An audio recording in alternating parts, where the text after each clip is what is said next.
Hey, boys and girls, happy Friday. It is March 7th, 2025. This is Up North News Radio. And I'm Pat Kreitlow in Chippewa Falls. And over there is Greg Bach at Radio I'm Park in doing Racine. this right. And I am not, but we're getting there. Coming up on the program this morning, it's Friday. We do kind of a weekend review with some friends and folks.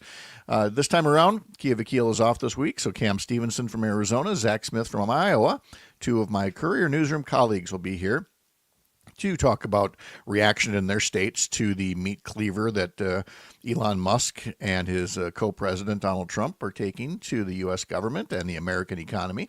And we'll see if any Republicans are demonstrating profiles in courage. Spoiler alert. Then our weekend review panel in our 7 o'clock hour once again has Joan Esposito from WCPT Radio in Chicago, along with journalist Mark Jacob and former U.S. Attorney Jim Santel.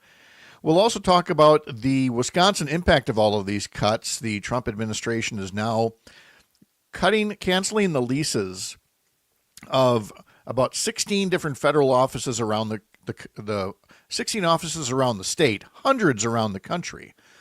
All of it is going to make government less efficient and make customer service worse, all in the name of making the government look bad. Because, again, government looks bad when bad people run it. It does better when good people run it. It's that simple. Let's see. We will have Dan Schumacher talking about sports as well. Brittany Merlot with the forecast, all coming up 4 minutes from now at 6:06 across the Civic Media Radio Network. And right here, we'll see you soon. No, I said soon. Here. Secret show. Secret show.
across Wisconsin from Civic Media. This is Up North News Radio.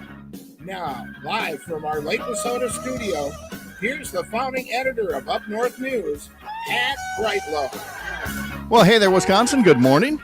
It is 6:06 on this Friday morning, March 7th, 2025. It's another beautiful day to have you here up north, live from Lake Wissota, from wherever you're listening across the Civic Media Radio Network, or the app, or a podcast, or Facebook, or YouTube. I appreciate you starting your day here where it is a beautiful day because you look out to the east. He said, opening up the curtain in his office, there is such a nice little pink ribbon of light along the eastern horizon now. Although things are going to change in a couple days here. So I got a question for you. Are you ready to change your clocks? Because that's sneaking up on us. And then we get to have that whole national debate again. Coming up on the program today, a lot of week in review talk because there's a lot of things to cover. A lot happened this week. There's one thread that weaves through much of this week's news coverage, and it's how Americans, even Trump voters, were expecting him to cut wasteful spending only to discover that they themselves are the waste that he was talking about. This would be the perfect time for some elected Republicans to stand with their constituents and say that things are getting out of hand. And so I'll talk to two of my Courier Newsroom colleagues in Arizona and Iowa to see if any GOP profiles and courage are on display yet. If you step away for a moment from all the big numbers about all the people President Trump is terminating, look at the local level and you'll see how your federal tax dollars help provide services through offices around the country. Trump and Musk are closing more than a dozen such offices around our state. We'll tell you what they do and how the guys who promised to make government more efficient are in the process of making it much less so, which I don't know that I have a better way to put it except for this post that I saw on social media that I want to share with Greg Bach. So we bring him in from beautiful Racine, Wisconsin. Mr. Bach, how are you? I'm doing just peachy. Peachy. All right. Very nice. You're fired. Oh, no, wait. You're rehired. Oh, thank you very much. Email us a list of things you've done this week. Wait, forget it. You're fired again. No, come back. Your job was important. You're fired. Or hired. Come back to the office to do your work now. Wait, the office no longer has computers. Go home. Brought to you by the Department of Government Efficiency. And scene. Perfect post. Like an abusive relationship where you're being like, come back. No, go away. Come back. Go away. Seriously, like you just want to do your job and you can't, you have no stability. This is, you just want to do your job. You've been doing your job. You've been serving the country. You've been serving, customers, clients, patients, whatever the case may be. And let's just re-rack what Donald Trump's own attorney said yesterday about, the important work that veterans were doing on behalf of their country. Well, as you know, we care about veterans tremendously. I mean, that's something the president has always cared about. Anybody in blue, anybody that serves this country. But at the same time, we have taxpayer dollars. We have a fiscal responsibility to use taxpayer dollars to pay people that actually work. That doesn't mean that we forget our veterans by any means. We are going to care for them in the right way, but perhaps they're not fit to have a job at this moment or not willing to come to work. And we can't, I wouldn't take money from you and pay somebody and say, sorry, they're not going to come to work. It's just not acceptable. You lazy SOBs. So many words, just so many words happening there. So many words to call veterans lazy. And in the background, did I see Tim Michaels? Or was it Eric Hovde? Are they just like, oh, yeah, run on that lazy card? The lazy people love when you run on the lazy card. You know who else are lazy? Farmers. They have it so easy now. Oh, my gosh. Good thing we're cutting payments to them, too. So... Yeah, that's the kind of day, the kind of week this has been that we'll be talking about. You can reach us at 855-75-CIVIC throughout the show, 855-752-4842. You can call or text us at that number. You can also do so through the Civic Media app, and if you prefer, put a comment on Facebook or YouTube like Roger did in Stevens Point here, Greg, where he says, in Stevens Point, Belt's Soft Serve opens for its 45th season at 11 o'clock this morning. One of the best little local ice cream joints, just park along the street there. And, it's awesome. It's wonderful. So great sign of spring. That's great. What a wonderful way to start off with a live stream. Thank you, Roger, very, very much. And I am digging your profile pic, Roger. Yes, he's got a Stand with Ukraine icon That's in there. Right. Here's another sign that we've made it to Friday. What's at the Laughing Tap this weekend? Oh, just Jeffrey Asmuth. He is a internet sensation, TikTok, YouTube's, all the things. I've been known Jeffrey for over a decade now. He is absolutely blowing up right now. And if you want to come to a show, I think you pretty much only have one opportunity, and that is the Sunday 4 p.m. show that we just added a week and a half ago.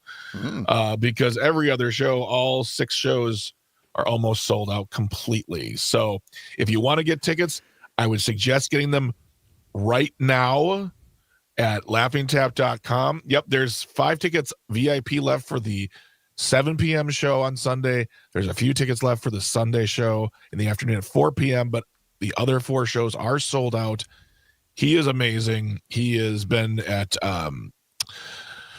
oh my gosh, it's the biggest comedy festival in the world. I can't think of it right now. Just for Laughs Festival. Okay. Coachella. No? There it is. Yep, Okay. Exactly. Burning Man. No, he's been at Just for Laughs a few times. He's just great. So, yeah, Sunday is your only chance to see him if you want to. Laughingtap.com for tickets. Tickets are very affordable. No drink minimums. If you come down there and say hi to me, I'll be the guy probably checking your ID or checking your tickets. All right, there you go. Go down, say hi. Let's see. A guest to tell you about next week of note. We just learned yesterday that State Superintendent of Public Instruction candidate Brittany Kinzer is going to join us live next Wednesday morning at 7:30. That's our usual homeroom segment where we talk about public education in Wisconsin. Brittany Kinzer is supported by a lot of Republicans and voucher and charter school advocates.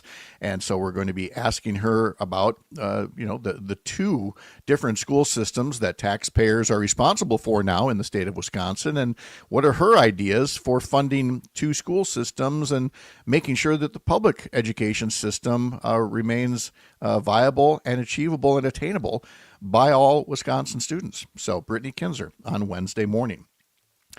Brittany Merlot will be here in an hour. Her state forecast says that a warm-up is on the way, paired with a ton of sunshine, though a few moments of light snow could mix in. Here's her state forecast for today. Light snow to the south that may mix with some rain in the afternoon. It'll be partly sunny here up north. Highs mid-30s in the north, low 40s in the south, with a west wind at 10 to 15 miles an hour.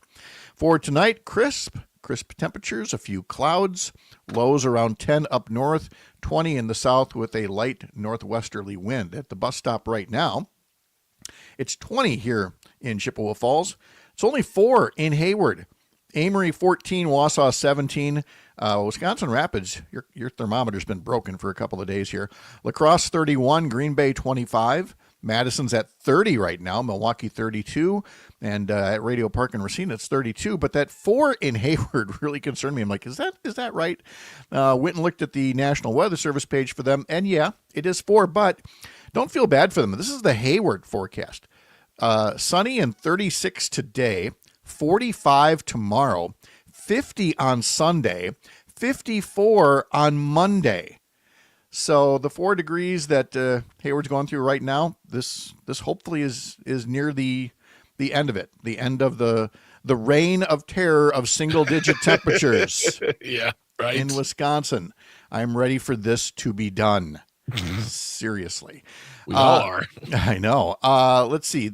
In the Up North News Daily newsletter, which you can get over at upnorthnewswi.com, Christina Laurie writes that her story that she did last month for Inventors Day did so well that she's revisiting it today with a list of Wisconsin firsts. So I'm going to tell you about a few of them here.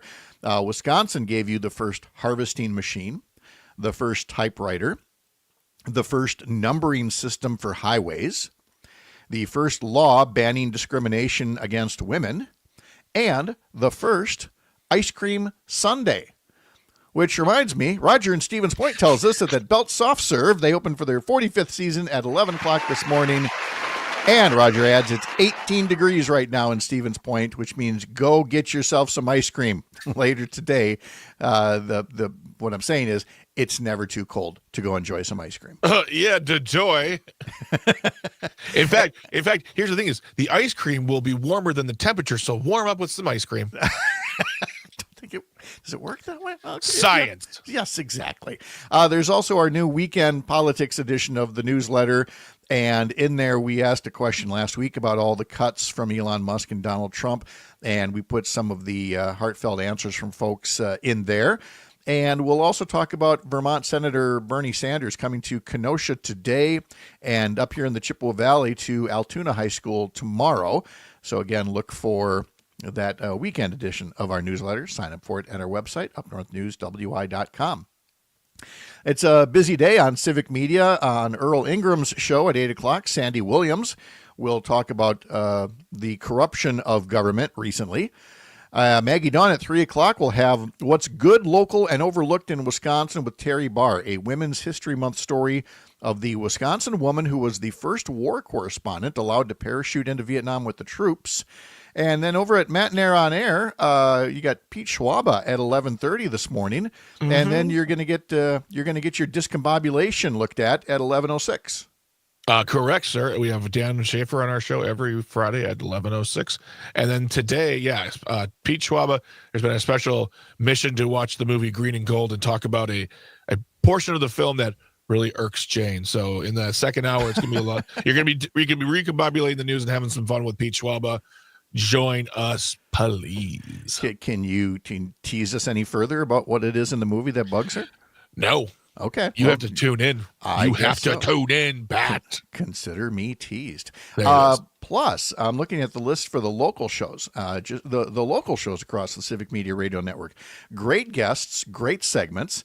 If it's not playing in your neck of the woods, get the Civic Media app and experiment, dabble in on some of these various shows. Very short sports segment to tell you about. The Bucks host Orlando tomorrow. The 12th ranked Wisconsin Badger men's basketball team will be hosting Penn State on Saturday. Coverage begins at 11 tomorrow morning on stations in Amory, Wisconsin Rapids, Racine, Kenosha, and Richland Center. The Marquette men's basketball team is hosting St. John's tomorrow. The Badger women hockey team, they have the conference tournament at Minnesota Duluth. They are playing the Bulldogs this afternoon at 1, and the Badger men's hockey team is at Ohio State this evening for the Big Ten tournament. We'll talk more about today's headlines coming up right after this on Up North News Radio. I'm Pat Kreitlow. You're Up North.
Taylor Dane is part of today's history lesson coming up in 30 minutes here on Up North News Radio on this Friday morning. It's March 7th. Hey, from Civic Media, did you know you also get a local daily news podcast? Yeah, from state to local news, sports, entertainment, weather. Civic Media has a daily news roundup podcast to tell you what you want in your community. From Racine to Hayward, Eau Claire, Green Bay, the news team has you covered. So go to civicmedia.com, find your local Civic Media station website, and click on the banner at the top of the page to hear your local news roundup podcast. And so, for example, if you're in Wausau, you'd go to wxco.com. If you were in Amory, WLAKradio.com. In Eau Claire, you'd go thetap.fm. In Lacrosse, lacrosseeagle.com. All there for you to find your local news roundup podcast.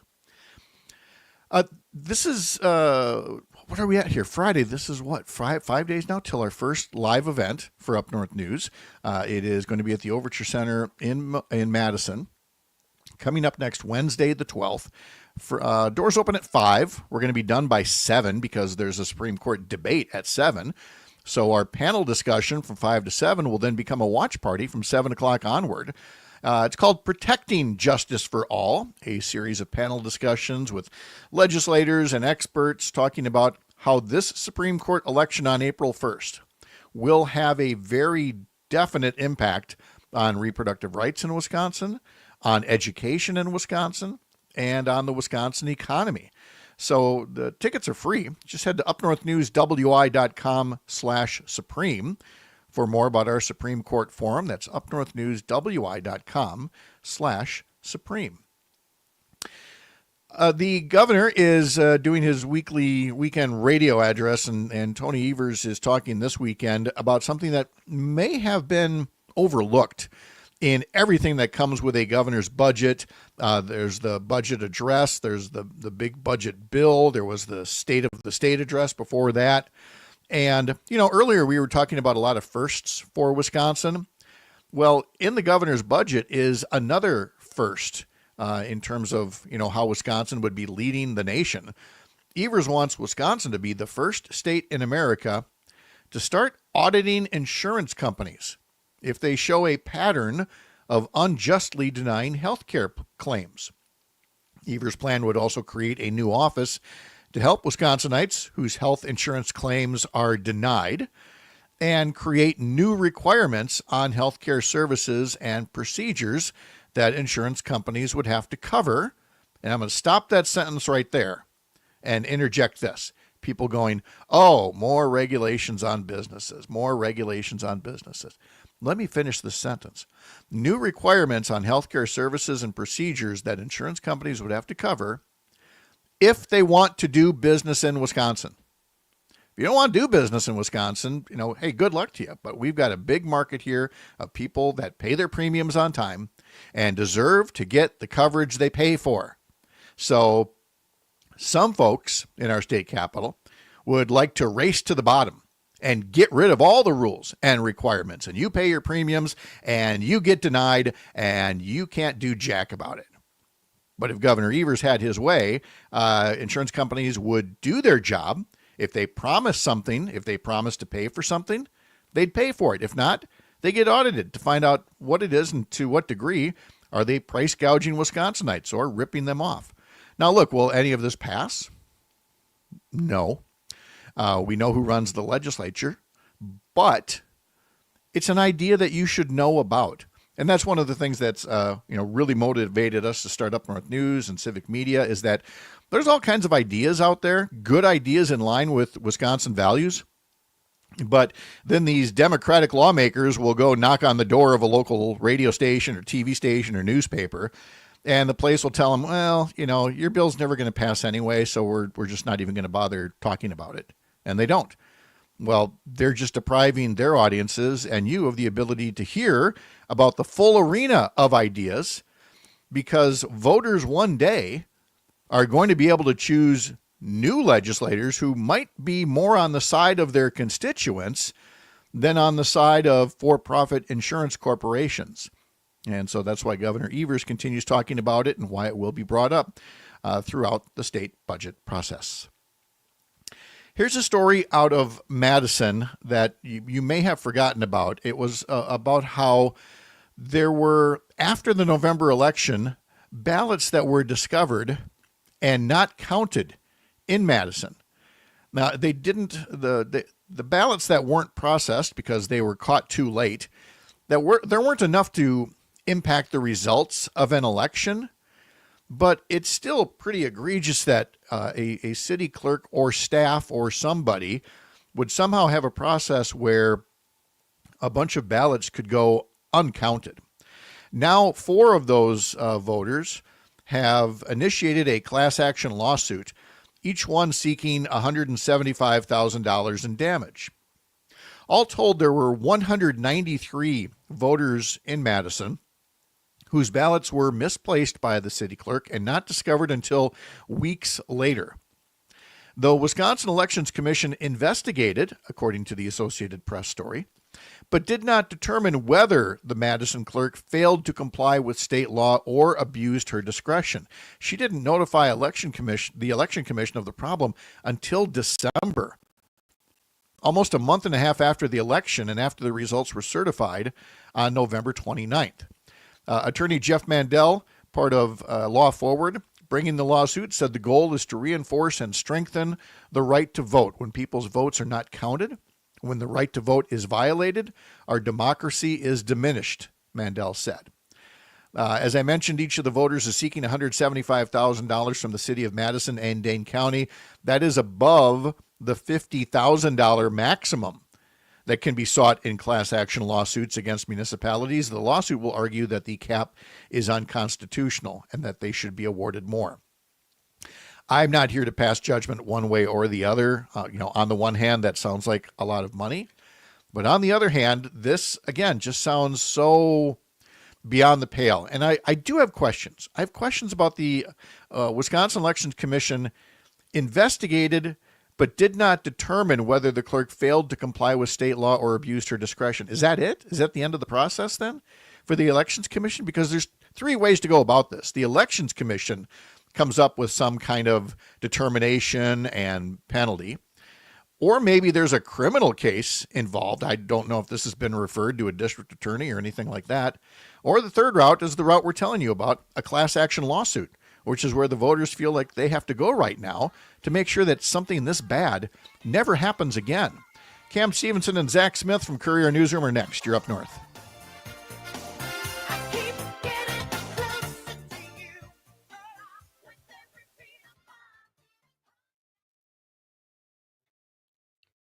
Secret show. Oh, that's very secret. It's so secret. People are. Don't turn your speakers up too high because when the music comes back on, you're gonna regret it. So don't do it. Yeah. I thought we were doing an ASMR secret show. People are like, oh God, stop that. What was that? Are you gnawing on the microphone over there? Oh, scratchy. I see. Gotcha.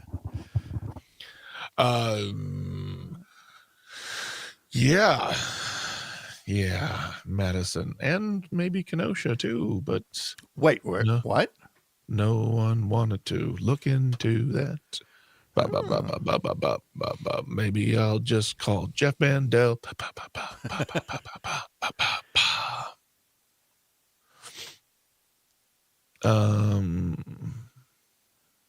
And once again, I didn't have time to tell people that Speaker Mike Johnson's chief of staff, literally drunk on power, being arrested after giving the speech. Trump giving the speech.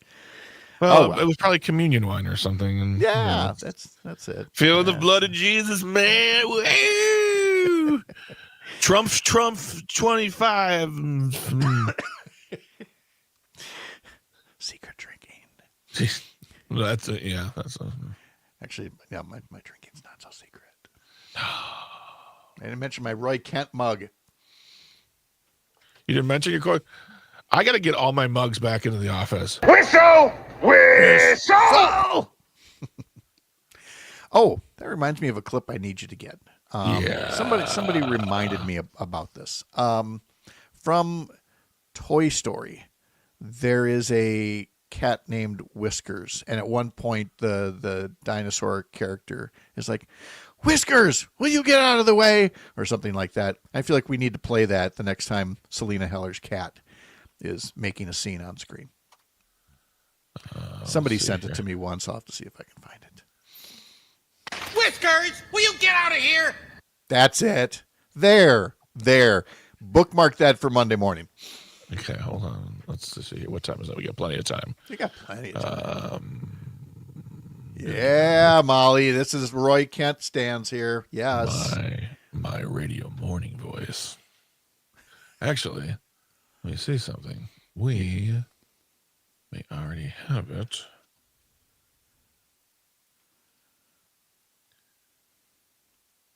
Nope.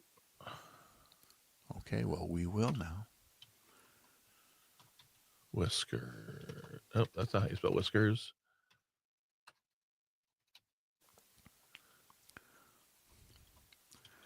Look at that sexy slide I made for the upcoming My segment goodness. Look at all those reporters here. Yeah. doing the Lord's work.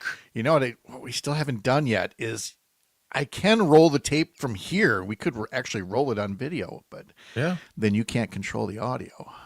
I can control the audio from here just by like how it gets out on the radio. As long as you're if you're mixing it, you got to mix it at least. Yeah. So, all right, hold on. I'm going to turn off your mic for a second. My mic as well. Hold on.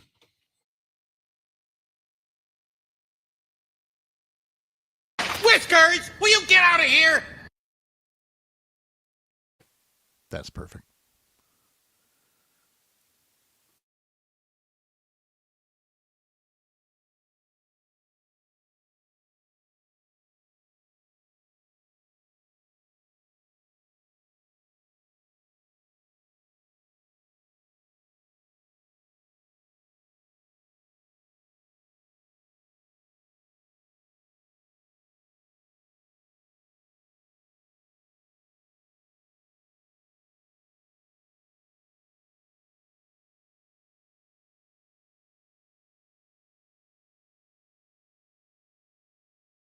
Got it. Boom. I'll make that a permanent hot button, just like this one. Oh, yeah. Not now, Glenn. I was muted all that time. Here I was singing along. Secret show.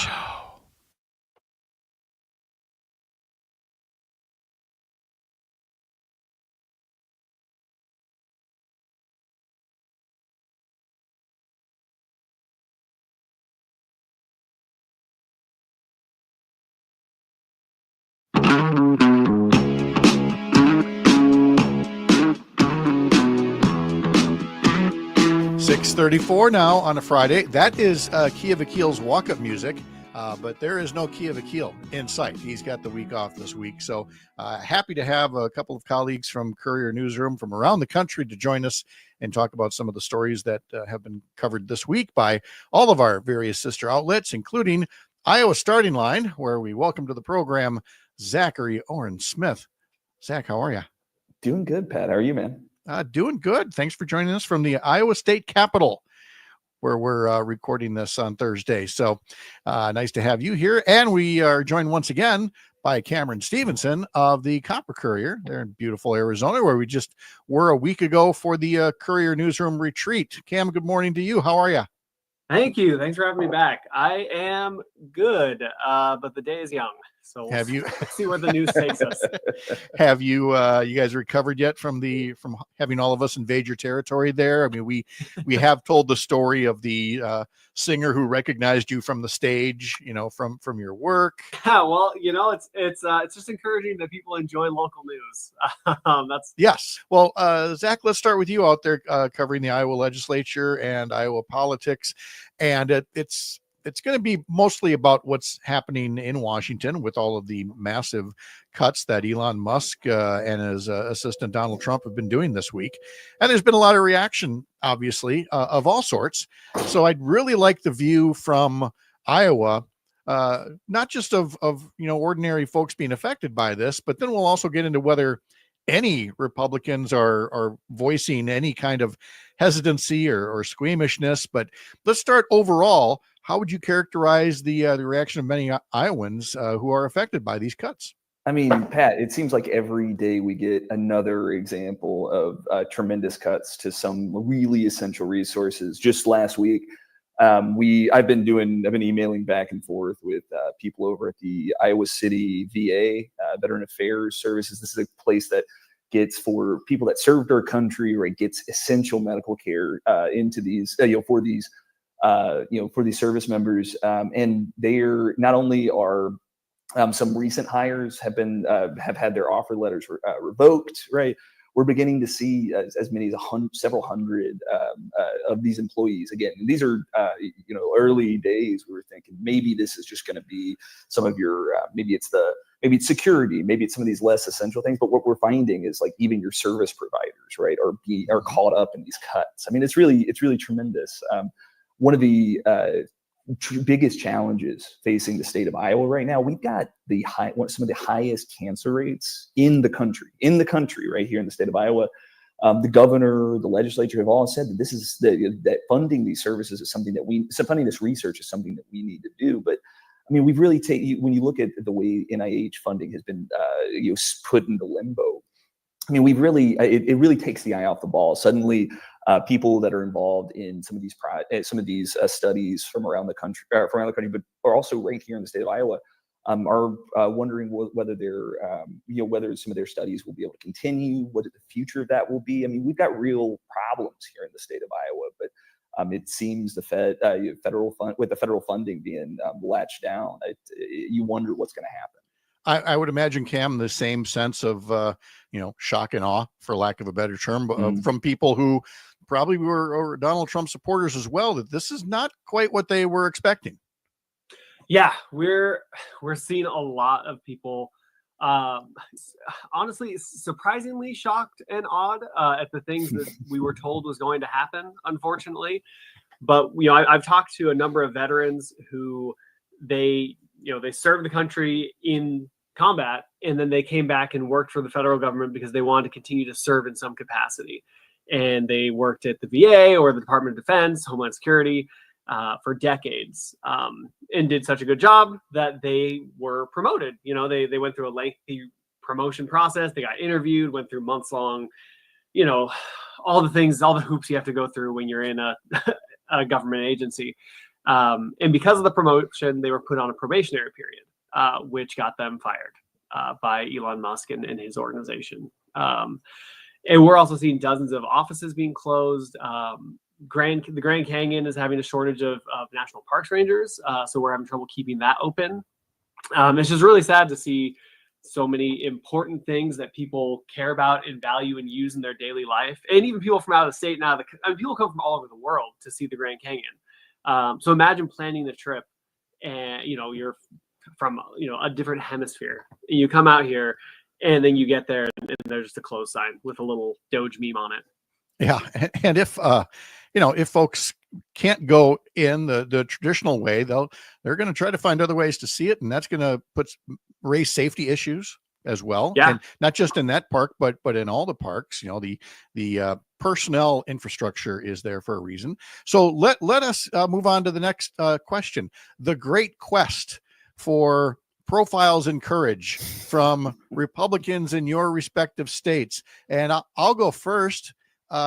None so far, but we're watching. Cam, we'll start with you this time. Is there anything close to Arizona Republicans saying this is a little too far? Oh, you know what? I take it back. Ron Johnson did say about tariffs, I'm concerned. And that was it. So I'm sorry. I do have one profile in courage. Cam, what's the closest you got in Arizona? Oh, well, I'll work my way backwards. We do have Congressman Andy Biggs. He filed a bill to dismantle OSHA, which is workers' protections. He was pretty gung-ho about that. We also had David Schweikert, who has positioned himself as a budget hawk for the past decade, warned that the federal budget proposal to give billionaires more tax money would be financial Armageddon. Then he voted in favor of it. Juan Ciscomani, he's a Tucson representative. He wrote a letter to Mike Johnson with the Hispanic caucus urging him not to pass the budget as it was, and then they all voted for it too. So. They did. They all voted for it. Yeah. All right, I'm going to take that as a no. Zach, let's go over to Iowa. What do you got? Our motto is fields of opportunity, and it seems like we're just letting the fields go to fallow. All four of our members of the congressional delegation, they were part of the effort that passed to support the continuing resolution. This is these tremendous cuts to Medicaid, these tremendous impacts to benefits like SNAP, right? That are for Iowans a really essential food support system, particularly when the state is so reticent to have more robust supports for these people. In addition, I think when we talk about the specter of DOGE, the shadowy figure moving across our federal services, our Iowa delegation has just put their shoulder to that wheel. They've decided this is the future. People like Senator Joni Ernst, people like Representative Marionette Miller Meeks, they've said they've kind of tied their wagon to DOGE, saying that this is going to be how they're going to rise to prominence. They're betting on this divestment in our people, in our country, and those services that we rely on. Things like the Grand Canyon, which I didn't get to see while we were down there, Cam, but I would if I showed up and the park ranger was hat in hand saying like, "Oh man, sorry, we would love to take you on a tour, but we fired that guy." I just can't. Right. Cam would know a guy with a hang glider or something. Yeah. Well, we got to deal with Smokey the Bear. We'd work something. Yeah. Where's Smokey? Is Smokey still employed? What's the story with Smokey? Oh gosh, I worry about the guy. Good question. Yeah, it's gonna have to take on a part-time job bagging groceries or something like that. It's a classic old age joke, but I am old enough to remember when Joni Ernst was an up-and-comer and people said, well, she's definitely a Republican, but she's kind of like a moderate, somebody we can work with. And as we've seen with so many people who start their career described that way, we watch this slide to the right like they're on a greased light pole in Philly or something like that. They can't help themselves. So, all right, the search goes on for when some Republicans are going to say this has been enough. Let's turn to your state's Democrats. There's been a lot of talk about that, about Republicans, writ large. Do they have a single strategy? Do they have a single spokesperson? No, but there are usual pockets. And the one that impresses me most lately is Congresswoman Jasmine Crockett of Texas.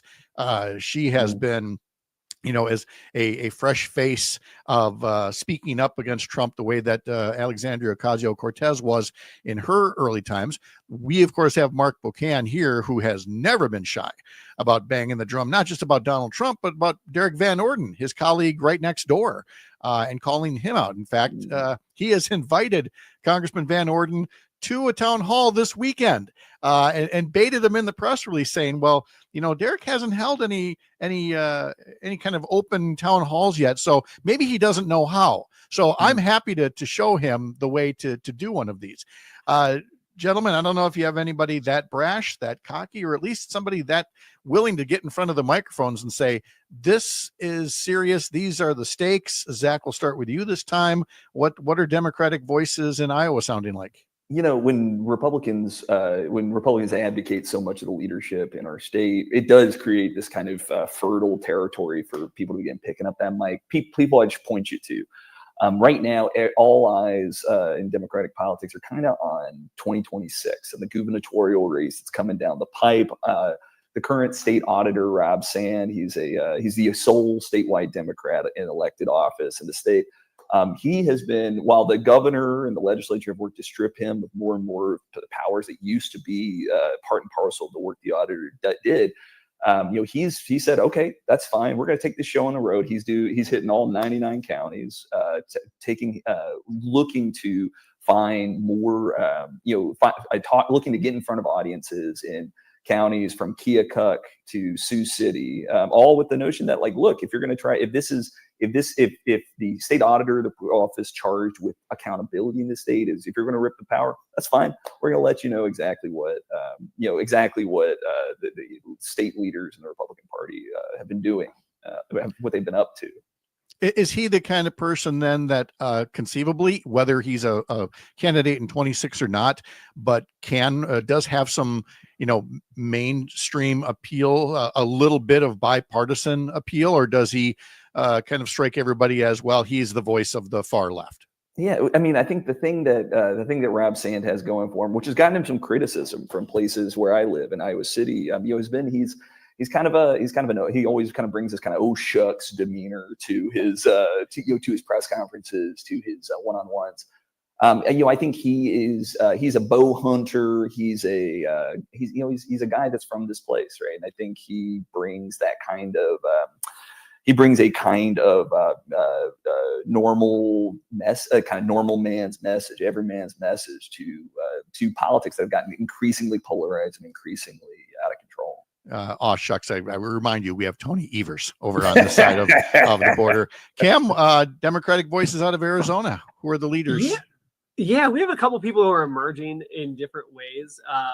Senator Ruben Gallego, he's a new senator. He was pretty fiery in the House, and at first when he got in the Senate, he seemed like he was trying to kind of temper himself and be more, the dignified statesman.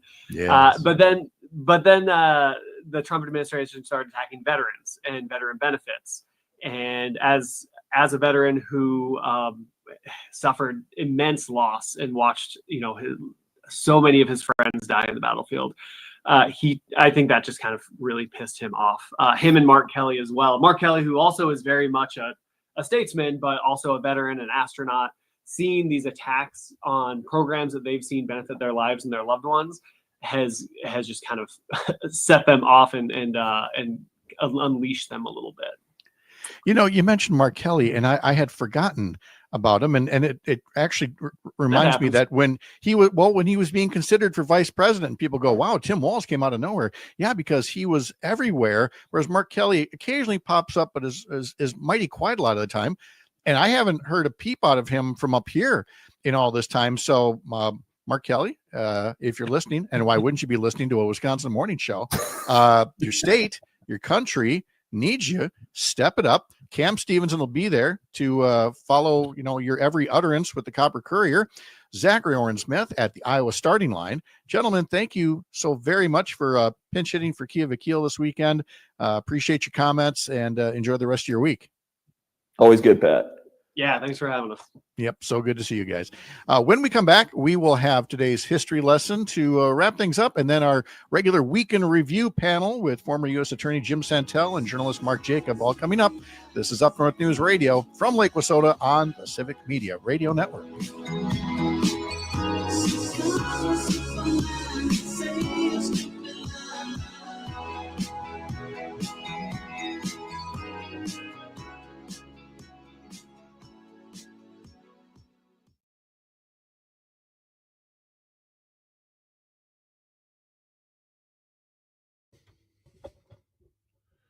Secret show.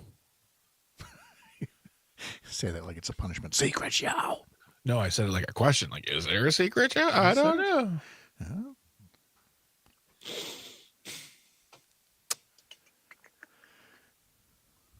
No. Let's see. From Eric and Tosa, I know this segment is taped, but Senator Ernst is absolutely compromised. She is engaged. Okay. Okay. The rumor mill is running hot today. All right. Okay. All right. Well, I'm going to go do a couple of things, and I'll see you in a little bit. Okay, bye. Secret show.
Taylor Dane kicks off today's history lesson. She turned 63 years old today and has this beautiful love song. I'll always love you for the rest of my days. Lots of late 80s, early 90s hits from Taylor Dane, who has a birthday today. Actor Bryan Cranston is 69 years old today.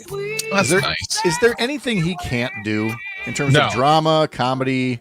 I mean, such a range. Oh yeah, and different looks too. Yes. I mean, you shave him clean shaven. He does it. The mustache does it.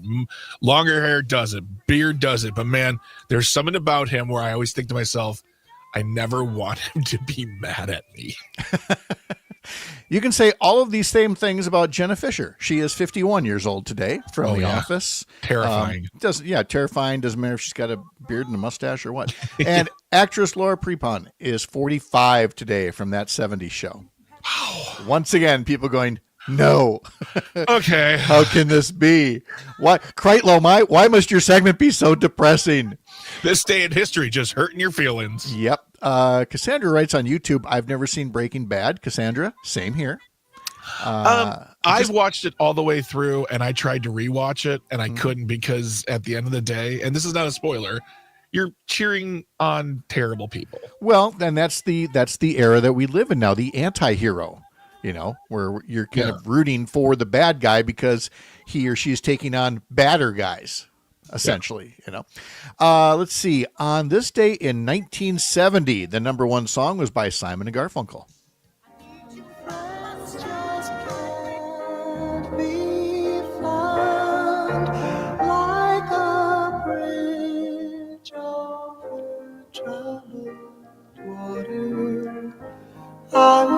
It says Simon and Garfunkel, but of course it's our Garfunkel, and you can't sing like he can.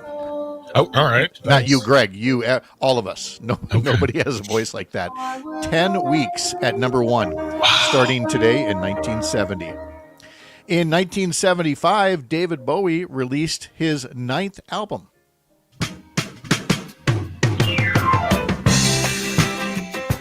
Would you like to stop by Greg's useless store of fun facts about music? Tell us more about David Bowie and Young Americans. After a tumultuous relationship with Ziggy Stardust, very glam, very pop, very whatever, he went to Philadelphia, hired some of the best writers and producers, including a young Luther Vandross. What? And yes, Gamble and Huff produced this record with him and wrote, and he recorded, mixed, mastered, finished the whole record in 9 days. 9 days? Because cocaine is I was just going to say, did Eric Clapton show up and write cocaine right after that? Oh my goodness, yeah. Oh, That was back when he was in I'm Only Drinking Milk and Eating Strawberries or whatever. It was rough days but this album is amazing. Yep. This week in 1965, this was Bloody Sunday when a group of 600 civil rights marchers were brutally attacked by state and local police in Selma, Alabama. On this day in 1875 was the birth of the French composer Maurice Ravel. You've probably heard Ravel's Bolero.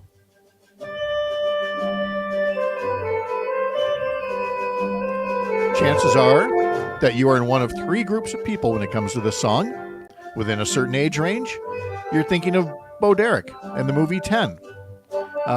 Younger than that age, you might be wondering what the heck this song is. And older than that, you're like, hey, I like classical music. Who's this Bo Derek person and why is she ruining my song?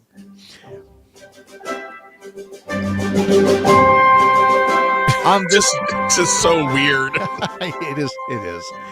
On this day in 1985, We Are the World was released as a single.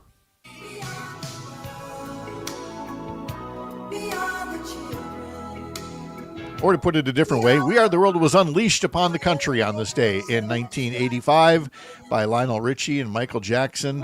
Obviously, a cavalcade of stars, Springsteen, Dylan, Lauper. The proceeds were used to help address famine all across Africa. Excuse me, you're forgetting Dan Aykroyd. Oh, yes. I'm sorry. How could I forget? Let's see. And on this day in 1987, the #1 album was by the Beastie Boys.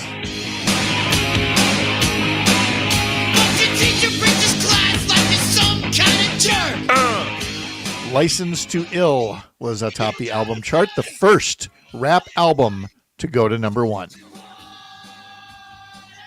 All right. Now that we're in a mood to party, this is National Cereal Day. So enjoy that bowl of cereal, folks.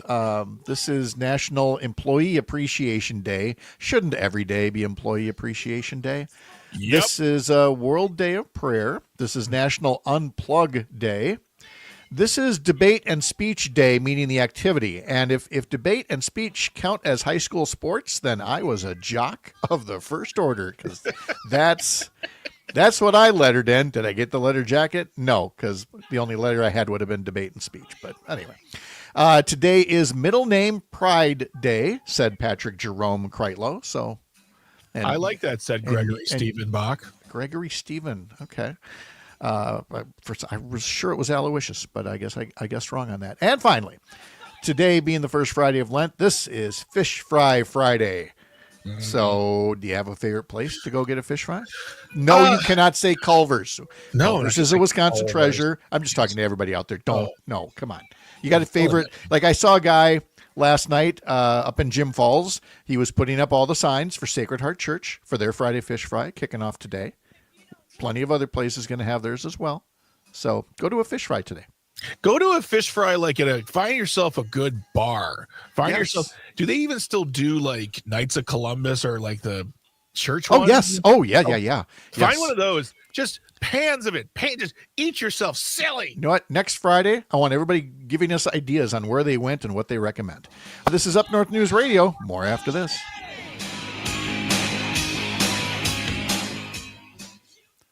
Luke Mathers. Every Friday is Fish Fry Friday. If you're Wisconsin enough. Right. I always thought about like moving to Arizona and just having a fish fry place. Just a Wisconsin fish fry place. Old fashions, fish fry. It's a Wisconsin just experience. And then just watch the cholesterol of Arizona just shoot through the roof. You know, it's something that so many people have talked about. When my dad first moved to Arizona, we said, let's open up a joint where you just have Liney's and Johnsonville brats. And you could do the same with fish fry or all these other things. And of course, the thing that always stopped people was that the prices would be sky high because of the transportation cost of getting those things down. Cheese curds that squeak and things like that. But I love that people still talk about it because it would be such a great idea. It'd be a great idea. If you could go, but instead, you know what you get that's Wisconsin-ish if you travel around. Old fashions. Because booze that transports well. But here's the thing. I don't think I told you this story. When I was in Canada a couple of years ago, I went to a bar with my brother-in-law and they had an old fashioned, a whiskey old fashioned. I was like, well, I'd love to have a brandy old fashioned. And my brother-in-law, who is he is the most educated person I know, like degrees stacked on degrees, stacked on degrees. He looked at me and said with a straight face, he goes, there's no such thing as a brandy old fashioned. And he went to school in this state. Went to school. He went to school in this state. Spent too much time in the classroom. I said to the bartender, I go, you've heard of a brandy old fashioned, right? He goes, no. I'm like, okay, you guys you're all idiots. I would. Canada belongs to me now. It's my 51st state. Yes. All right, back in a bit. Got to get some coffee. Secret Joe.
How is Brittany today? Happy Friday. Pretty good. Happy Friday. Yay. How are you? Good. Do you have a favorite place to go for a fish fry?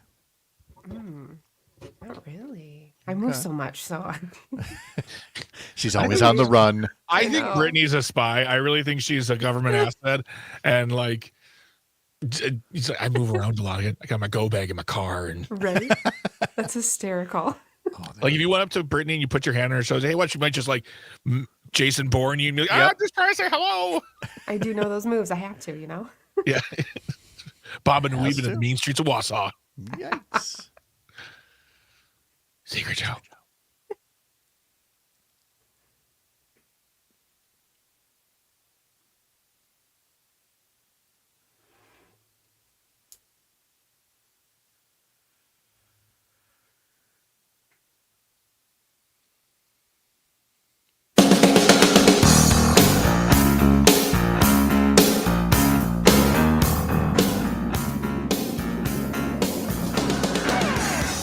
All across Wisconsin from Civic Media, this is Up North News Radio. Now, live from our Lake Lesotho studio, here's the founding editor of Up North News, Pat Brightlow. Well, welcome back to Up North News Radio on this Friday, March 7th, 2025. Nice to have you along as we wrap up the work week here, get set to head into the weekend. And coming up this hour, we will once again have our week in review panel, including former U.S. Attorney Jim Santel and Chicago journalist Mark Jacob and Chicago radio broadcaster Joan Esposito. We'll all be here, followed by Dan Schumacher talking about sports. But before we do any of that on this Friday morning, we've got to bring in Brittany Merlot. I was looking at the Hayward forecast before Brittany and telling people in the last hour that while it was 4 degrees there in Hayward, do not worry. The end is in sight with 40s, perhaps, The end is nigh. perhaps for the single digits. Yeah. You know, we're going to put zeros after those things. Maybe 40, maybe 50. It's going to be nice next week. Oh, it sure is. Look at this. She's doing a little chair dance, you know, just kind of And then bopping like after next week, locusts. Enjoy. Yeah, or right? blizzard. You know, anything's possible in Wisconsin. But in the here and now, we've got a very pretty start to the day up here. Oh, we sure do, especially up north. This is the time to be up north. We're seeing a ton of sunshine. It is crisp and cool with temperatures into those single digits, but we will warm up nicely today. We're looking at mid-20s far northeast, some upper 20s into the northwest areas, but we will hit 40 degrees far south in the state. But there's a reason why. It's because it's cloudy down there. Those temperatures are staying much warmer along the southern state line, and you're also looking at a chance of some light snow and a wintry mix. This is, again, far, far south into the state of Wisconsin. Otherwise, up north, we're going to see a ton of sunshine today. Just a little on the cooler side of things, trying to melt that snow. It is keeping us colder with our average highs. Now, of course, as we go into tomorrow, the state is going to be warming up, especially the west side. You're going to be hitting anywhere from the low 50s to about the upper 40s. Now, of course, further up north, some low 40s are definitely possible. And then as we go into Sunday, we're looking at 40s east and 50s west. So getting even warmer, and it doesn't stop there. Monday is the warmest day of this stretch, where we are going to look at some 60-degree temperatures far southwest in the state and some 50s northeast. So that snow is definitely going to be melting. We're going to be feeling like spring. And did I mention it's going to be sunny the entire weekend? Gorgeous. We love that. Love that news. We were talking fish fries before the break. Rob says, good morning from Tigerton. Clear and 15 right now. Great to see the sun shining brightly and the snow melting. I feel much better. I had a hot bowl of chicken dumpling soup. He said, I have my fish fry at Rachel's Roadside Bar and Grill in Wittenberg. Many of the great bars and restaurants serve fish fries in western Shawano County. You got to have perch with French fries, coleslaw, lots of tartar sauce. And he says Brittany isn't too far from Rachel's Roadside near Wittenberg, and she should try that place. So I should. there you go. Yes. Ooh, I said that's before in the last segment, it's like everybody's got a homework assignment now. When we talk fish fries a week from now, I want comments on Facebook or YouTube or texts about where you'd recommend people go get a fish fry. Who's got the best one? Well, that's tough. The whole state is delicious. I'm willing to try multiple places to get the right answer Right. to this. It's you know? called Agree. science, people. That's right. We're engaged in research. I feel so much better this morning compared to how I'm going to feel later today, because I really stepped in it last night as a dad.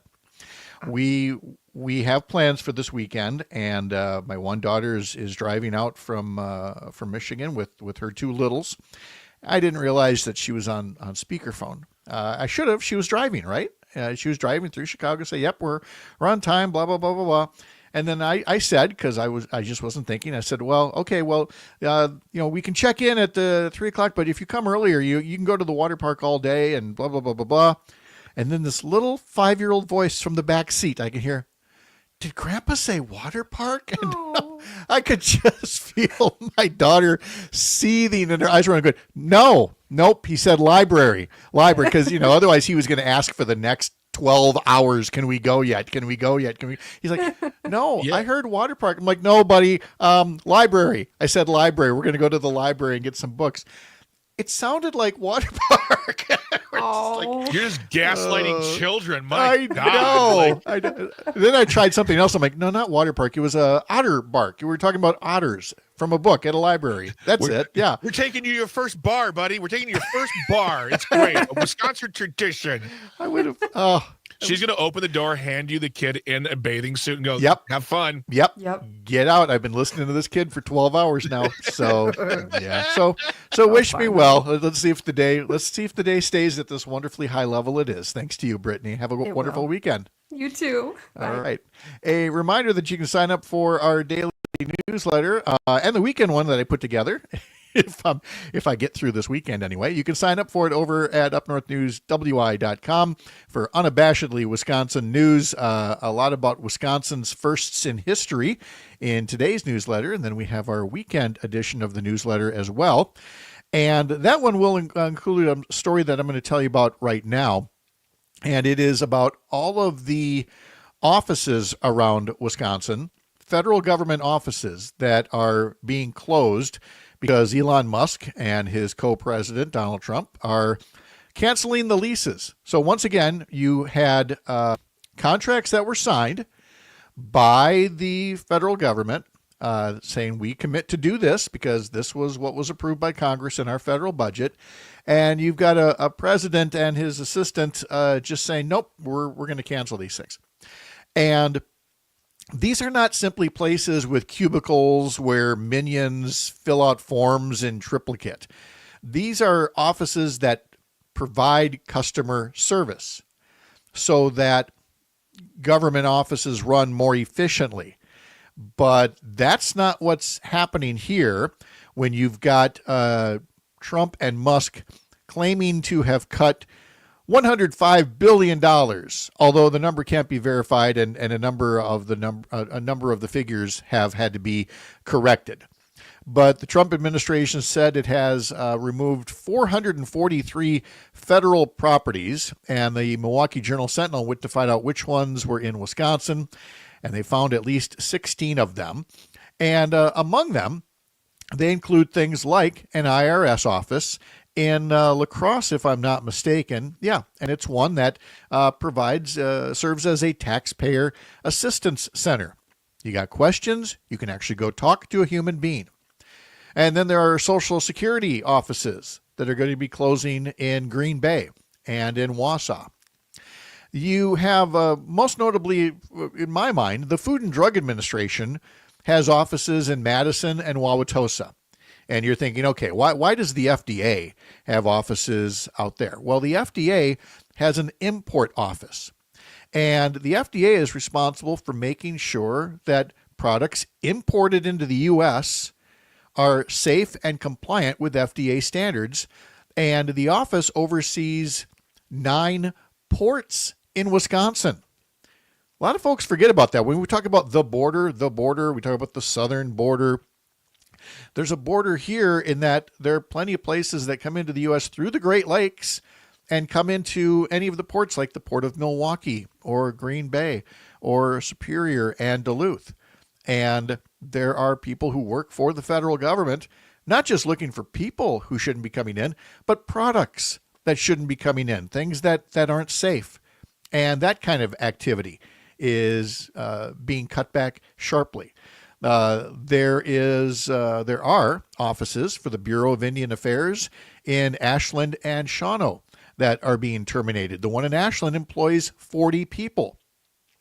And it helps, again, process some of the lease fees and paperwork to make sure that we can account for, land purchases and land transfers. And if you know anything about what's happening with the Lac du Flambeau and the nearby town, there's definitely disagreements about how to handle ownership of land. These are things where local offices could have taken care of matters, and now those offices are going to be closed. And as if things weren't confusing enough, there's also the office of a U.S. attorney in Green Bay, except that there have been conflicting emails saying the lease is going to be terminated, and then that the lease won't be terminated, but the Journal Sentinel rechecked one of the websites to see if the lease was still listed, and it is. So again, much like people's jobs, like you're fired. No, you're hired. No, you're fired. No, I mean, if this thing is the so-called Department of Government Efficiency, where's the efficiency? Seriously. And then one more to tell you about. There's a USDA Rural Housing Service office in Stevens Point. And this office administers the USDA's Rural Development Program. That's something we talk about a lot on this program. It's a program that aims to bolster the rural economy in Wisconsin by increasing access to affordable housing, providing business loans, helping build new infrastructure for small town water and electric needs. These are all things that we had talked about with Julie Lassa for years when she was running the Wisconsin office during the Biden administration. She and a lot of her colleagues, had turnover with the new administration, but other people working there may be out of a job anyway because the leases have been terminated. What does the Secretary of Agriculture, Brooke Rollins, think about something like that? Well, a USDA spokesperson told the Milwaukee Journal Sentinel that, quote, Secretary Rollins fully supports President Trump's directive to eliminate wasteful spending and ensure tax dollars are used effectively. So if she says she supports eliminating wasteful spending, then it is clear, once again, the Secretary of Agriculture believes that Wisconsin farmers and the Wisconsin rural economy and the need for affordable housing and small business development in rural Wisconsin is a waste. I've said it before. I'm going to say it again.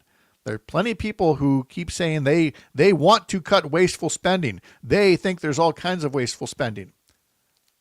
But to those folks, I would say, you are the waste that they're talking about. And a lot of people are finding this out the hard way. People who are saying, well, I voted for Donald Trump. I didn't think he'd cut my job. My job is essential. He doesn't think so. There's only one thing he thinks is essential, and it's not balancing the budget. He didn't do it last time. He tagged on an additional $2 trillion through the 2017 tax plan that benefited millionaires and billionaires. And now he wants to do it all over again, and it's going to add another $4 trillion to the deficit. There is no cutting of wasteful spending. There is the cutting of services and the loss of jobs and using that money to transfer to tax cuts for the very wealthy. There's not much that can be done until the midterms, but it's important that you know that this is what is happening. Jim Santel, Mark Jacob, Joan Esposito next. You're Up North.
Well, good morning, team. Hey. Morning. Good morning. How we doing? Welcome back, Joan. Good to be back. Yes, thank you so much for being here. Let's see. Jim, got your note? We're definitely talking about the U.S. Attorney's Office in Green Bay amongst all the many, many other cuts. And kind of like we talked about before, reaction to the cuts, the ongoing sign for any profiles in courage from Republicans. But also any Democrats who are standing out. And I'll use Jasmine Crockett again, just because much like Anthony Weiner and so many others, I'm just afraid she's too good to be true. Like, just when somebody really hits their groove, right. As like a national spokesperson, and then suddenly, oh, sorry, Andrew Cuomo's not a good guy after all. So see, look at what these people have done to me. I can't even be optimistic about Jasmine Crockett. Oh well. Okay, 30 seconds and we'll get going. 5 seconds.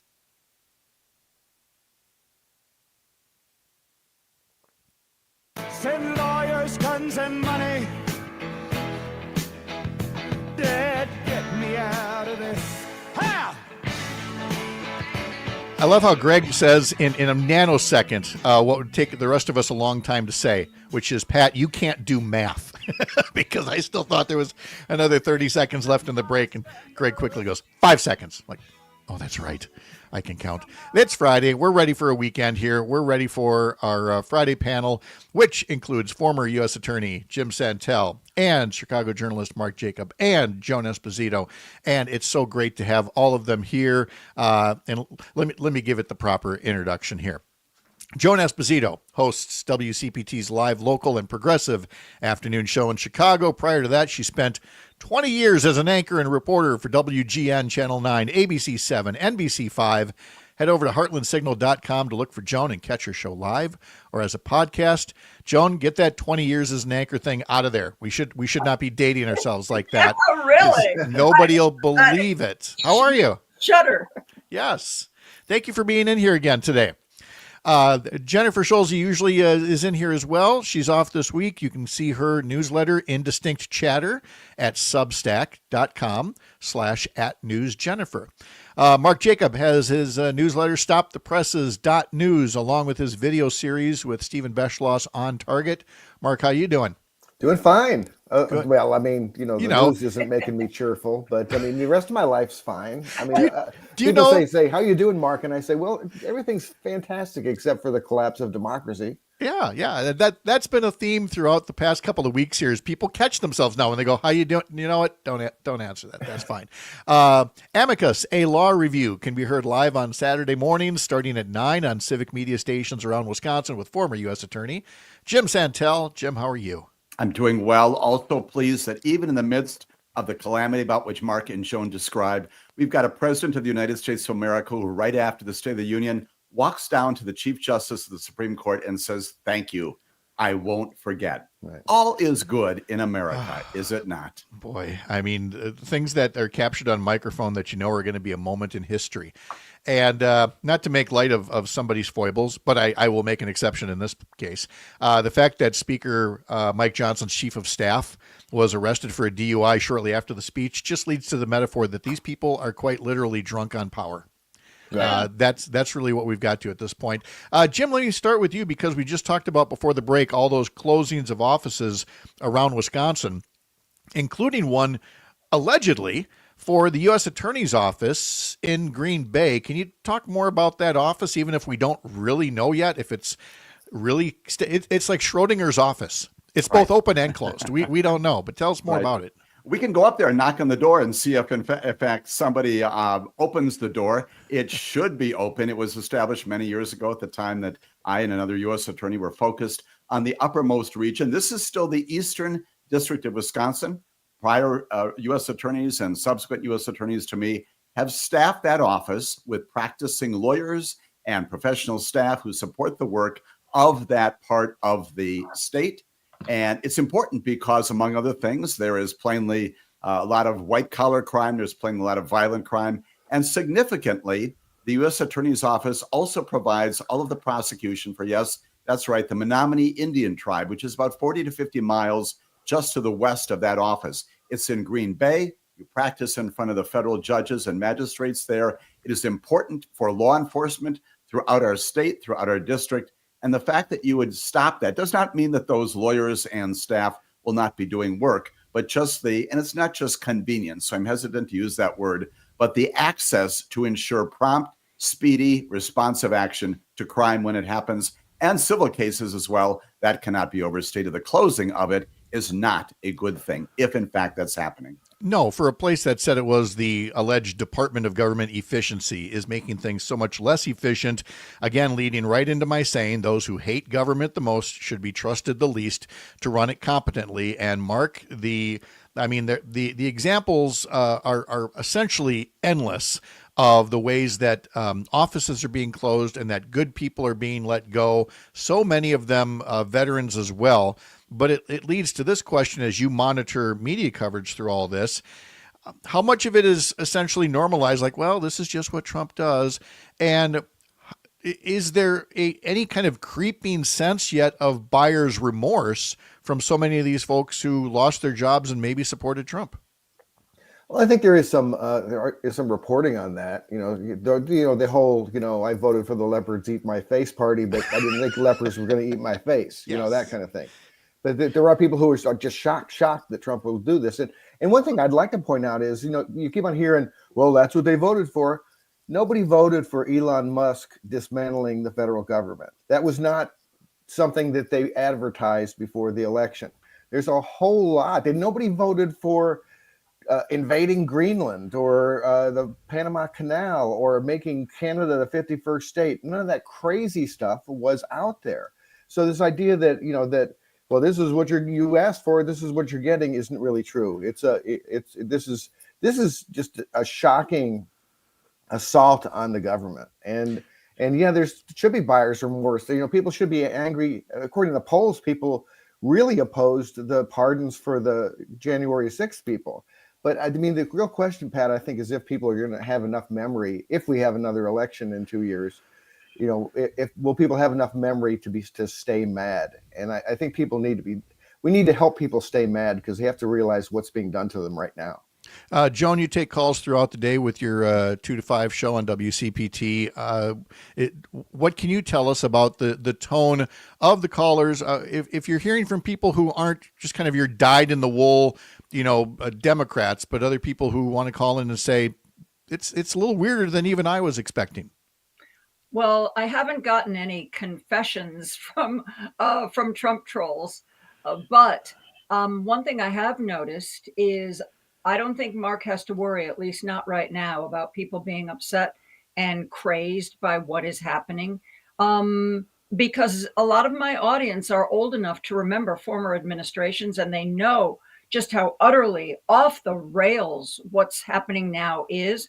One thing I have noticed, though, is I'm getting a lot of calls from around the country. Usually my calls have been Indiana, Illinois, the area where our radio signal goes. But I'm getting a lot of calls from California. I'm getting a lot of calls from everywhere. I think that people, and I don't think that's because I've changed what I'm doing. I think people are looking for like-minded folks. They want to know what's going on, and from somebody who isn't going to give them talking points. They just want to know I'm not crazy, right? And you're not. We're all in that kind of company. We will continue our conversation with Joan Esposito, Mark Jacob, and Jim Santel right after this. This is Up North News Radio. I'm Pat Kreitlow.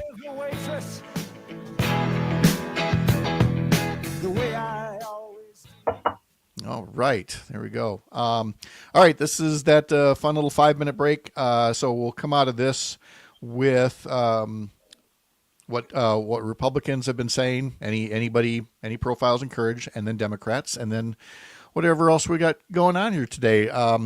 Mark, if I go someplace after that, it probably will be this whole notion of some of our allies are now talking about withholding information from the U.S. I mean, it's just right. No, this is a global disaster for the U.S. Yep. So, anyway, since it's a long break, I'll tuck you in the waiting room and come back for you in a little bit.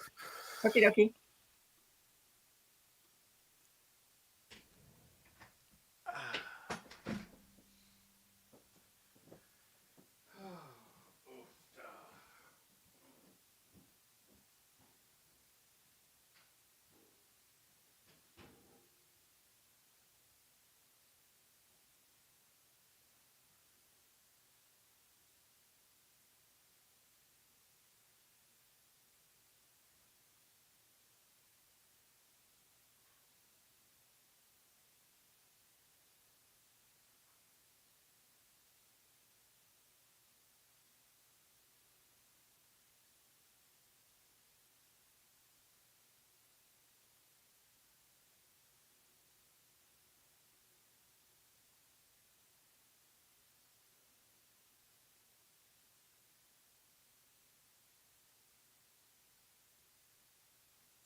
on a Friday morning, March 7th, 2025, here on Up North News Radio. Once again, joined by Joan Esposito of WCPT Radio, Mark Jacob, and former U.S. Attorney Jim Santel. And in our last hour, I talked to two of my Courier Newsroom colleagues, Cam Stevenson from Arizona and Zach Smith from Iowa. And if you missed that, go to civicmedia.us and you can listen back to past hours of the show. Go back as many days as you like. But one of the questions I asked them was whether we're yet seeing any signs of Republicans in some of these states saying, Mr. President, you know, I voted for you, I support you, I support wasteful spending, but not in this way. I would have expected that by now, say, on the Democratic side, because, you know, Joe Manchin, Kirsten Sinema, things like that. But are we seeing any mavericks? Are we seeing any spinal fortitude anywhere out there in the world? Joan, seeing anything out in your neck of the woods? Not really, no. But I thought it was interesting when Elon sent those letters out to people saying, you've got to tell me everything you've done, like in the last year or two, so I know whether or not, you know, you're worth keeping. And it was the heads of the departments, the cabinet members, many of whom told their people, oh, you know, you don't have to do that, or you don't have to do it right now. And then Trump pushed back. And now, if you've noticed, he's kind of relented. It's up to the cabinet members to keep the good people. So that's as close as I've seen, and that's not much. No, it is not. How about, Mark, you look at it from a national perspective, whether it's in Congress or any place else. Is there anything close to this yet?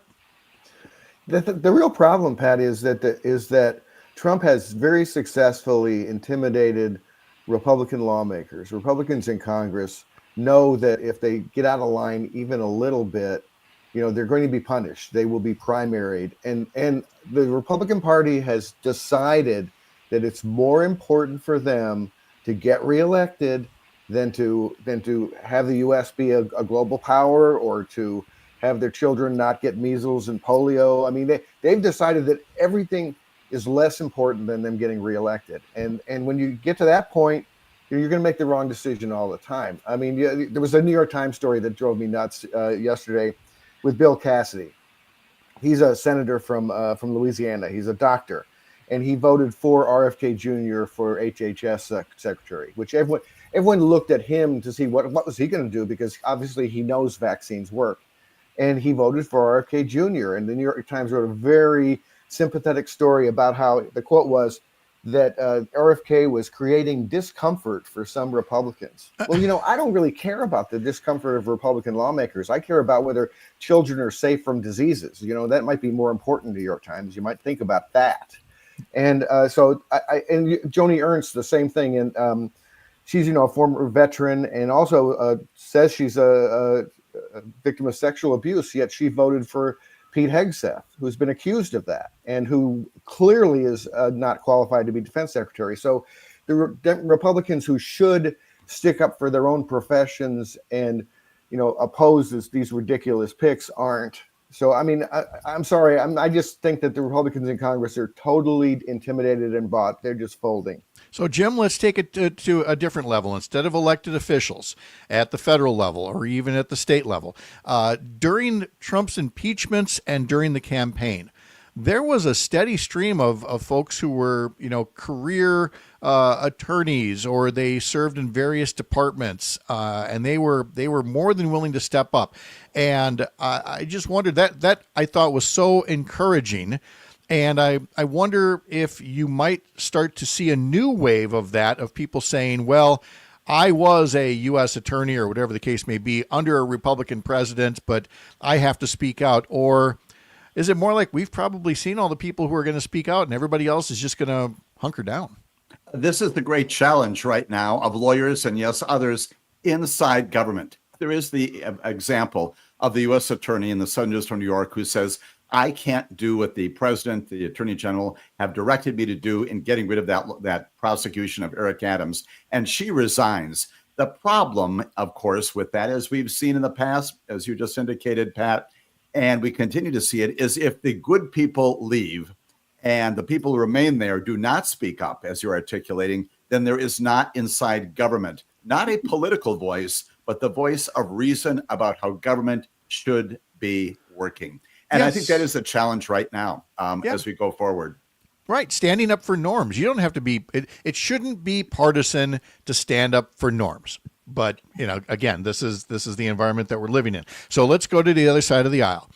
Apart from holding up ping pong paddles with signs on them during the president's speech, I'm wondering about leading Democratic voices.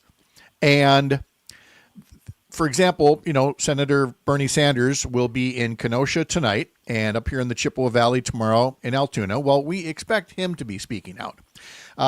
There was, Alexandria Ocasio-Cortez, when she was new on the scene, was kind of a breath of fresh air. That role is now being played by Congresswoman Jasmine Crockett from Texas, from the Houston area.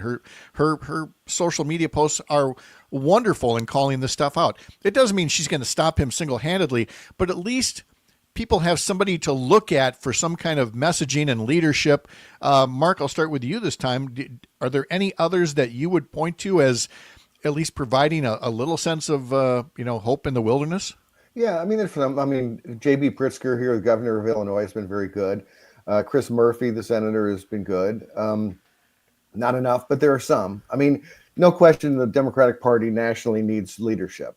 And, Pat, one thing I'm disappointed about is former presidents. Yes. Frankly, where's Barack Obama right now? That's, to me, that would be, he still has influence and he ought to be speaking out. It's his country too, just like mine. If I'm out, which I was last weekend, picketing in front of the Tesla showroom in downtown Chicago, why isn't he? So there are bright lights, but the thing about that I think is that I think the people are going to have to drive the politicians. I think that public anger is going to be ahead of the parade of Democratic politicians, and I think most of them will follow. And they'll follow because the public is angry. And so every person can make a difference right now. They need to speak out. Yeah. Joan, any signs of Democratic leadership that we haven't talked about that encourage you? I agree about Chris Murphy. Also, Brian Schatz, who I believe is one of the senators from Hawaii. He's been on fire lately. And in addition to Jasmine Crockett, I always joke when I play one of her clips on the radio, Pat, I call it Crockett's Corner. And it's, I would love to have Crockett's Corner every day. And, I didn't play the He's Putin's Hoe clip, but I've played a lot of them. Greg Casar, who's somebody I've never heard of before. He's the Democratic representative from Austin, Texas, has also been really speaking out and saying the things you want your leaders to say. And in Illinois, our very own Sean Casten has been very, very passionate about addressing what's going on right now. So those are some extra names. Good. And James, same with you, although you're not in political circles necessarily, but what kind of voices do you hear out there that you wish could be amplified more around the country? Absolutely. And it comes, not surprisingly, from what may be, aside from people like Chris Murphy and Dan Goldman, others in Congress, I don't want to say the last bastion, but certainly the guardrail that's out there. 41 different federal judges around the country have said no to the things that the president is doing. Let me highlight just a couple of them just from the past 48 hours. John McConnell, he's a federal district court judge from Rhode Island. He blocked the president's freeze of funding to 22 states. That's the domestic stuff. Just yesterday, Beryl Howell of Washington, D.C., reversed the finding of the president that the chair of the National Labor Relations Board had to be fired. She goes on to say, an American president is not king, and what you're doing, Mr. President, was a blatant violation of the law. And my very favorite, I suspect yours as well, my co-panelists here, is Amy Coney Barrett, who again 2 days ago joins the Chief Justice who is flaps back and forth as the wind takes him. But Amy Coney Barrett increasingly distancing herself from the conservatives in many, many ways, including approaches to basic theories. She sides with the so-called three liberals to create a 5-4 majority that rejects this emergency request of the president to freeze $2 billion. This is a USAID money. And basically says, no, we're going to send this back. We're not done with that case. Supreme Court isn't done with this. But Amy Coney Barrett stands up and she says, no, you can't do this, at least on an emergency basis. I would recommend, candidly, they're not going to write back to you, but write letters to these people and tell them, we appreciate you're upholding the rule of law. You're never going to hear back from them. But those things do have an influence. I worked for a federal judge in Milwaukee many years ago, and from time to time he got letters. The judges read those things. They're not going to take your phone calls because of where they are. But those folks also inside the judiciary, 41 of them throughout the United States have already said no to the president of the United States of America. But you know what's interesting? I was just reading this morning about how Amy Coney Barrett is getting so viciously attacked by the right. Just they're saying that she's disloyal, that, you know, all the things that you would expect. The DEI hire. Oddly enough, I don't see it so much coming to John Roberts, but Amy Coney Barrett is getting put through the MAGA ringer right now. Oh yeah, which may be a sign that she is that voice on the Supreme Court right now. Again, she's not there. She's very conservative. Let there be no mistaking. Oh, but more and more, she is getting in the right and that centrist direction that's reasonable and rational. Look, the other day I repeated a column from Brett Stevens of the New York Times. I never thought he'd talk sense about anything, but he did about something in particular. Eric and Tosa reminds us on the text line that AOC and others receive death threats on a daily basis, and that's unfortunate. This is the commentary where we live in. Also on the text line, Tim from Wales says, Pat, please remember on Trump tax credits, they'll hurt everyone if not renewed, especially low income and middle class in Milwaukee. Nobody talks about the low and middle income brackets losing their tax credits, only the high earners. Well, it gets to this point, and Mark, I'll start with you. The Trump tax package of 2017 started with, on the cover, people judge the book by its cover, and on the cover was everybody's getting tax cuts. And few people read inside enough to go, well, for the very high earners, it stays super high. But as time goes by, that tax relief for the low and middle brackets that Tim is talking about gets substantially lower, almost disappears. And it's nobody's saying that the whole thing that everybody's taxes have to go up, but there's a right way and a wrong way to rewrite the 2017 law. And right now, if I'm not mistaken, Mark, all Trump and the Republicans' plan is to simply rubber stamp that same tax regime and pass it with more cuts to pay for it. Yeah, renew it, which means that, really, if they wanted to help the poor and middle class, they could do that. That's not what they want. I mean, there are two really significant steps they're taking in order to pay back the super rich donors who gave them a bunch of money to win elections. And one is this, this extension of the big tax gift for rich people. And the other one is getting rid of so many IRS agents so the super rich can cheat on their taxes more. So, I mean, this idea that, that just extending the taxes would be a good thing for poor and middle class people is really not looking at what's really happening, in my opinion. No, and again, it's not about writing a tax policy. It's about writing a tax break and then doing all this massive transfer to the very rich to help pay for it. We didn't even have time to get into the story about how some U.S. allies are now talking openly about withholding intelligence from the U.S. because they don't think they can't trust Trump not to pass it on to Putin. But, would you trust us? I wouldn't trust us. No, I wouldn't either. I think we'll have stuff to talk about next week and the week after and the week after. And we'll just continue to monitor it, designed to inform as we get started into a weekend where hopefully we can tune it out now and then and relax a little bit. Joan, thank you again for coming on in. Thank you. Appreciate it. Pat. Always a pleasure. From WCPT in Chicago. You can hear her from 2 to 5. One person on the text line said, can we hear you on a smartphone? I am sure that through Heartland Signal, you can stream on a smartphone. Yep. On your phone. Yep. You've got Mark Jacobs' newsletter to look up, Jim Santel on the radio tomorrow. Thanks to all of you. Have a wonderful weekend. Talk to you again soon. Bye. All right. When we come back, Dan Schumacher will be here. We will talk a little sports, and we will wrap things up heading into the weekend on Up North News Radio, live from Lake Wissota on the Civic Media Radio Network. What you like is in little. Hey, what you get is no tomorrow. Hey, what you need, you have to borrow. And there we go. All right, you guys. Thank you so much. I Have really a good appreciate weekend. it. All right. Good to see you, Joan. Thank Take care. you. Take care now. Mr. Schumacher, how are you? Where are you at? You're in Ashland, aren't you? And you're muted. So I'm sure you've got some little audio setting you have to change. Just click that little microphone. Can you click it, Pat? No. Sorry, my computer was just malfunctioning. It was moving the whole thing around. I couldn't find it.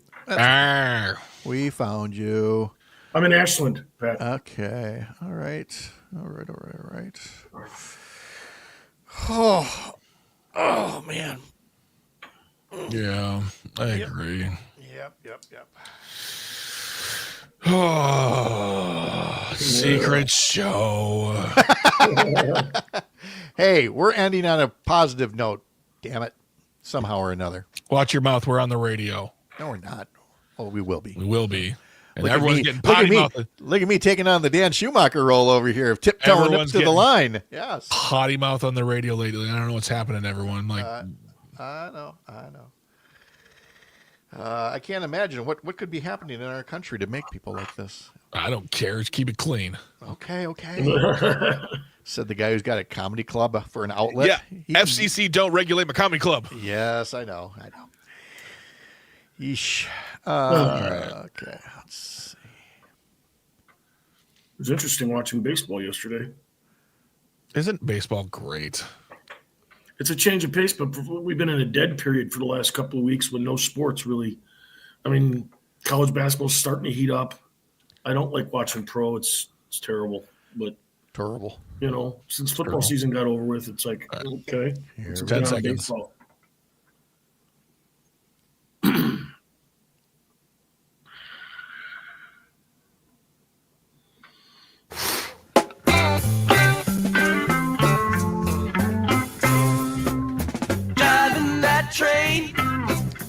Hey, wait a minute. Even I know this one. What?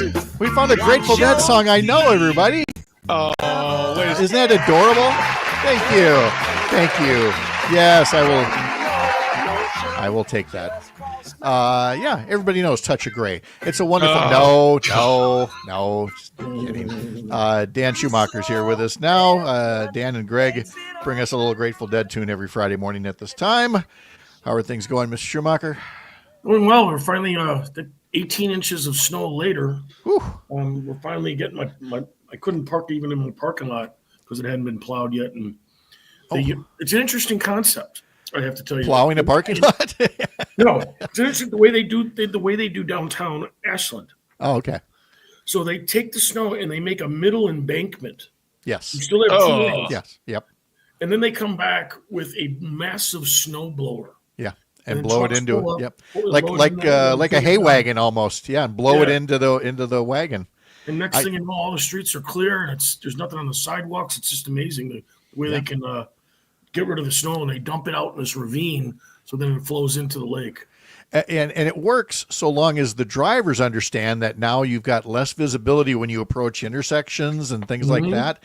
And I'd love to say that every driver does that, but not every driver does that. So please, when you're dealing with these visibility situations, take it easy out there. I know it was last week. I was just back from Arizona, so I'd already talked about going to see the Brewers spring training facility. I was watching a little spring training baseball on TV last night, and boy, it makes you, between that and the sunrise or the sun changing. It just feels good. This week's snow is going to be forgotten before you know it. Sunday, we got to put the clocks forward, make it even more of a longer day. So that'll be good. Yeah, that's okay. It's, again, each day is getting a little bit longer here. Hey, we are coming up on the conference tournaments in all these sports. Yep. And so I'm going to ask you a question about it. But first, let me set it up by saying that in hockey, the Badger men's hockey Big Ten tournament, they're at Ohio State this evening at 6. The Badger women's hockey team, best in the nation, is at Minnesota Duluth this afternoon at 1 in their conference tournament. Marquette hosts St. John's tomorrow, and then comes their Big East Conference men's basketball tournament. The Badger men host Penn State on Saturday. Tomorrow, you can catch the action there starting at 11 o'clock on several Civic Media stations and on the app, and then they head into the Big Ten Conference tournament. But I wondered about your perspective on conference tournaments given that you also then have the NCAA tournament and you have all the seedings and all of that in there. Mm-hmm. So are the conference tournaments just are they a money making, side gig on your way to the NCAAs, or are they serious tune-ups? How are we supposed to see conference tournaments in this day and age? Well, from a Big Ten standpoint, it's a moneymaker. It's an attraction for tourists. Usually it's rotating between Indianapolis and Chicago. I think it's a huge tune-up. It also gives you the opportunity to improve your possible seed in the NCAA tournament. I mean, say the Badgers take off and run and win the Big Ten tournament. It's probably going to elevate their seed when it comes to Selection Sunday. It probably makes people crazy when they come up with the final brackets that here, all right, let's say your top 3 teams in this conference are gonna go into the tournament, of course. But then like the number 5 team somehow wins the conference tournament. Yeah. Well, now they get an automatic berth in the NCAAs, and I mean. And then really in the end, Pat, it's that dream of, even if you didn't take first place, you're not the number 1 seed in your Big Ten tournament, you still got a chance. Yes, and that's true. Say you're that Penn State. That you're like 10th in the league, 11th in the league, and you still have hope to make the NCAA tournament because you can win by being that Cinderella story. Yes, and of course, the Cinderella story narrative is very much alive nowadays, because when we were growing up, for how many decades, a 16 seed never beat a 1 seed. I mean, why are we going through all this? And then, what was it? Fairleigh Dickinson upseeded Purdue in 2023, and University of Maryland, Baltimore County upset top-seeded Virginia in 2018. I remember that one. Oh, what's crazy is that school that you just said right there in Maryland. They have now transitioned from Division I to Division III. Well, they had their moment of glory. They did a couple of years ago, and it probably turned into a good fundraising opportunity for the athletic department, but why they chose still to go drop down to D3, but that's going to start to happen a lot as the next couple of years roll out, where I think the NCAA is not going to be an NCAA anymore. The Division I game will be gone. They're going to be their own entity, their own set of rules, revenue sharing. It went from Power 5 to Power 4, then you'll get down to a Power 3. The whole goal is just, the one big conference of 64 teams or something like that. It feels like it's all going to be, it's just going to be a select group that doesn't share the money anymore. Whereas, the TV contract pays the bills for the NCAA. Mm-hmm. It pays the bills and gives a budget to Division III and Division II as a whole. So Division I does pay for the other divisions, and that's going to go away. I got a feeling in about another 4 or 5 years when the TV contract comes up. Yeah. Davante Adams released by the Jets. Are we going to see him in a Bears uniform? Just to spite the Packers? I don't want him. Okay. All right. I actually don't want him. And so he says, wouldn't you want Aaron Rodgers for the Bears? I'm like, no, absolutely. Could you see that? Aaron Rodgers and Davante Adams in Bears uniforms. Oh, my gosh. I have no idea where they're going to go. No. I think the perfect fit for Rodgers is to go to the Raiders and get him back home to near California. I was going to say the same thing, but also I think Rodgers should just retire. Maybe he can still host Jeopardy. Maybe that Ken Jennings guy gets tired of it. Dan Schumacher, have a great start to the weekend. I'll talk to you a little later. You bet, guys. Take Greg care. Bach is back for Matt and Aaron Air 2 short hours from now, so tune in for that. And a reminder that next week on Wednesday morning, we will be talking to Brittany Kinzer. She's a candidate for State Superintendent of Public Instruction. She will join us live Wednesday morning at 7:30. We will be back here come Monday morning at 6 a.m. Remember, Up North News is brought to you by Courier Newsroom. We are the Wisconsin outlet for Courier, a pro-democracy news network building a more informed, engaged, and representative America. I'm Pat Kreitlow. Have a great weekend. We'll see you 6 a.m. Monday up north.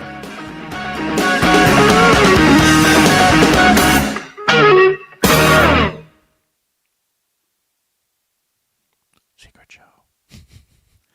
Secret show. And yes, the live stream is still on because I'm trying to figure out how to end the live stream without it kicking me out of the studio. So I think it said that's weird. That's doing that. I know. So I think it said to bring this up full and then try this. So bye, everybody. Bye.